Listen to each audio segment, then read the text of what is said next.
Live from downtown Detroit, home of WDIV and Click on Detroit, Local 4 News at 5 starts now.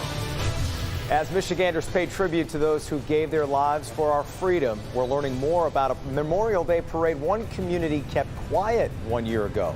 Andrew. Welcome to Memorial Day, my friends. Hello, Jason and Sandra. We're looking at some sunshine overhead, along with some clouds. Nice and warm, though. We'll talk about evening temperatures. We'll talk about your 7-day forecast in minutes. All right, Andrew, and we are now just hours from the state taking its next big step toward getting back to normal in terms of COVID-19 restrictions.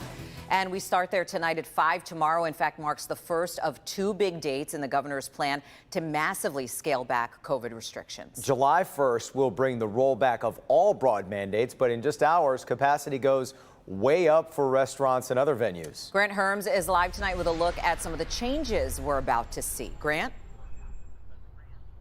Well, it's been pretty busy at this restaurant all day long. And for those restaurants that were open in downtown Detroit and here in Corktown, they were swamped and short-staffed, meaning opening tomorrow with that 50% capacity is going to be a bit of a balancing act. Starting tomorrow are some of the biggest changes to pandemic restrictions in months. Restaurants will be able to open indoor dining areas to 50% capacity. Tables will be able to seat more than 6 people and won't have to be 6 feet apart. Neither will people on dance floors or other communal spaces. The 11 p.m. curfew will also be lifted, letting bars stay open 3 hours longer, a big revenue driver for most restaurants. Our customers have been very loyal. We've been busy every night. At Corktown's Ottawa Via, the lunch rush was busy. The Memorial Day weather and a large patio, both saving graces. We've had to make adjustments. We opened up an expansion area. We turned our bocce ball court into a dining area. So we've had to, do different things to make that happen. But many restaurants are still struggling with getting employees to return. Many places forced to cut back on their hours as their guest count is set to rise. Just coming back in general. That's the trick, is trying to get people to come back and try to entice other people, new people to come and apply. Things like that, for both back of house and front of house. A new hurdle for restaurants as they get one step closer to a new normal. Now, those outdoor concert and sports stadium areas will also be back to full capacity starting tomorrow, which is a big business driver for restaurants, especially in the heart of Detroit. Their first big test will be the Tigers' home game on June 8th. Back to you. Yeah, and Grant, what about that idea that it's unemployment benefits that are keeping people out of the workforce? Well, it certainly depends on who you ask, but most economists say it's a little bit more complicated than just those benefits. It's things like childcare, especially as we head into the summer months here. It's things like people taking a good, hard look at how much they're willing to work for and how much they aren't. Also, how they want to work after the pandemic. That's all playing a role here in the job market. Back to you. Yeah, certainly a lot of factors. All right, thank you, Grant. The Detroit Riverwalk seeing plenty of activity on a beautiful, mostly sunny Memorial Day. And yeah, we were looking for boats, so we spotted a few. Plenty of them, actually. There's one, in fact, right there.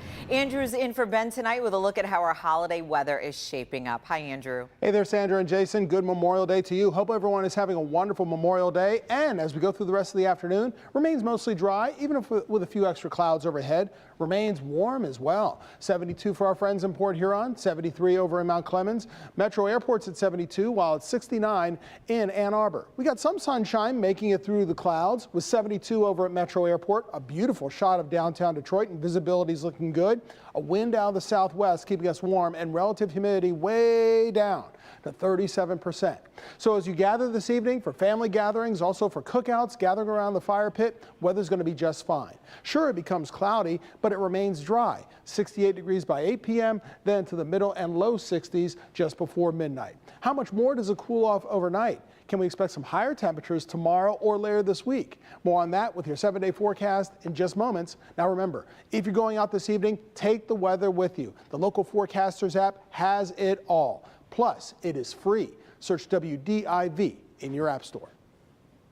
Thank you, Andrew. Auburn Hills, among several Metro Detroit communities, holding a Memorial Day parade today. Totally normal, as you might expect, but some might be surprised to learn there was one last year as well, almost in secret. Word is only now getting out about the scaled-down socially distanced parade held while the state was all but shut down. Rod Maloney has more on that and also on this year's event as well.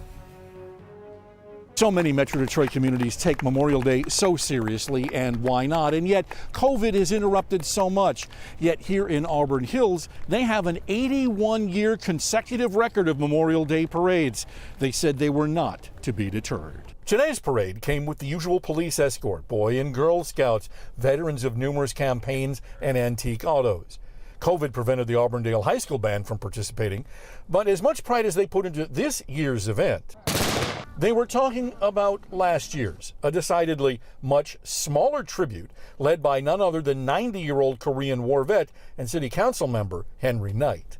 We marched from the Legion to the cemetery where they put all the wreaths and the honors that we do each year. They gave us pictures to show their socially distanced event at the height of a pandemic. Mike Green, Vice Commander of American Legion Hill Gazette Post 143, says Henry did it on the spur of the moment. Henry shows up in the parking lot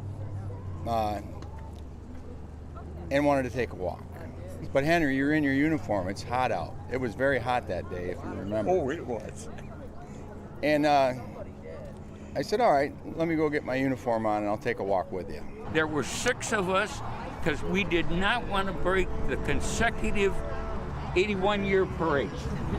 Fellow Legion member and past commander Phil Harrison couldn't resist joining in. We went for a walk.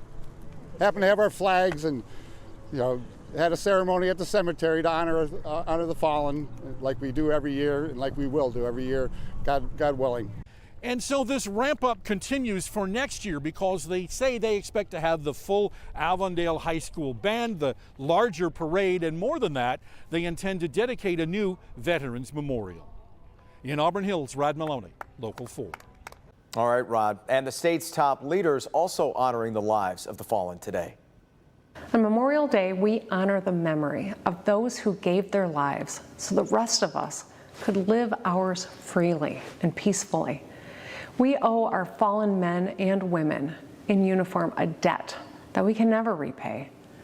My heart goes out to service members we have lost and to their families who live on with one more empty chair, a wall of photographs, and a lifetime of stories.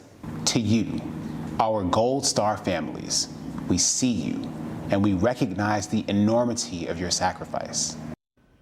Governor Whitmer and Lieutenant Governor Gilchrist released that video this morning. You can watch it in its entirety on clickondetroit.com. Sandra?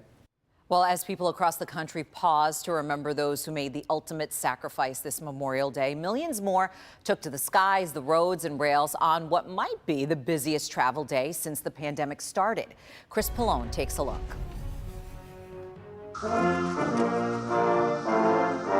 The president and vice president observed Memorial Day at Arlington National Cemetery. President Biden laying a wreath at the tomb of the unknown soldier before urging Americans to remember why so many gave so much for the nation. They weren't fighting for self. They were fighting for the soul of the nation, for liberty and simple, fair play. Simple, fair play and decency. Today, as we remember their sacrifice, we remind ourselves of our duty to their memory. It marked a day of solemn commemorations and remembrances from coast to coast. A return somewhat to pre-pandemic normality. Like in Doylestown, Pennsylvania, where the nation's oldest Memorial Day parade returned after being canceled last year. To have the Memorial Day parade back again is, it doesn't sound like much, but it's a big deal. Also a big deal, the return to holiday travel. Packed beaches, crowded airports, busy roads. Signs this might be the busiest U.S. travel day since the pandemic began. Many crediting the nation's COVID vaccine rollout for a renewed sense of hope. To know that we can travel and be with family and hug a little better without being scared is a great feeling. A sense of cautious celebration. As a grateful nation remembers what and who made it all possible. Chris Pallone, Local 4. In other news today, we have new information about a deadly Detroit freeway shooting. It happened late last night on southbound I-75 near Mack. Witnesses say they saw a person in a white SUV shooting out of the sunroof at a black car. Troopers found that black car, and inside was a 22-year-old male driver who was seriously hurt. He was taken to the hospital where he died. Police say it was not a random shooting, and they continue searching for the shooter. Today is James Craig's final full day as Detroit Police Chief. He retires tomorrow after 44 years in law enforcement, 8 of those years with Detroit Police. Craig has still not said whether he plans to challenge Governor Whitmer on the Republican ticket. Civil rights leader and former Assistant Police Chief James White will now take over as interim chief, and in fact, he'll work alongside Mayor Mike Duggan to find a permanent replacement. Still ahead here at 5, a major retailer bringing back a feature shoppers haven't been able to use in its stores now for more than a year. Plus, a Detroit monument which commemorates the Underground Railroad is badly damaged. Ahead, what happened and who's stepping up to try and fix it. Plus, also, investigators released a new video in hopes of finding 3 gunmen who fired into a crowd at a club in Miami, killing 2 people and injuring many others. The very latest on the manhunt, up next.